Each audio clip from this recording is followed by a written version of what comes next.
ధనియాలు ఇస్తే లక్ష్మీ కటాక్షం తగ్గిపోతుంది. ఉచితంగా ధనియాలు ఇవ్వకూడదు. అలాగే ఉచితంగా ధనియాలు తీసుకోకూడదు. ఉప్పు కూడా ఉచితంగా ఇవ్వకూడదు. ఎదుటి వాళ్ళకి ఎవరైనా ఆడవాళ్ళు వస్తే వాళ్ళకి ఉప్పు కానీ, దూది కానీ, ఒత్తులు కానీ ఉచితంగా ఇచ్చినట్లయితే లక్ష్మీ కటాక్షం తగ్గిపోతుంది. అలాగే మిరపకాయలు, చింతపండు ఎప్పుడూ కూడా చేతికి ఇవ్వకూడదు. ఎవరైనా అడిగినా కింద పెట్టుకోమని చెప్పి కింద నుంచి వాటిని తీసుకోవాలి.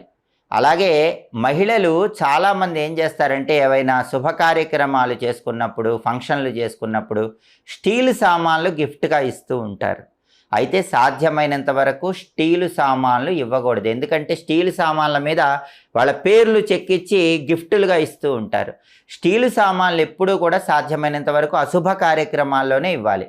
శుభ కార్యక్రమాలప్పుడు సాధ్యమైనంత వరకు స్టీలు సామాన్లు గిఫ్ట్గా ఇవ్వకుండా ఉండటం మంచిది. కాబట్టి మహిళలు తెలిసి కానీ తెలియక కానీ ఈ తప్పులు చేయకుండా ఉన్నట్లయితే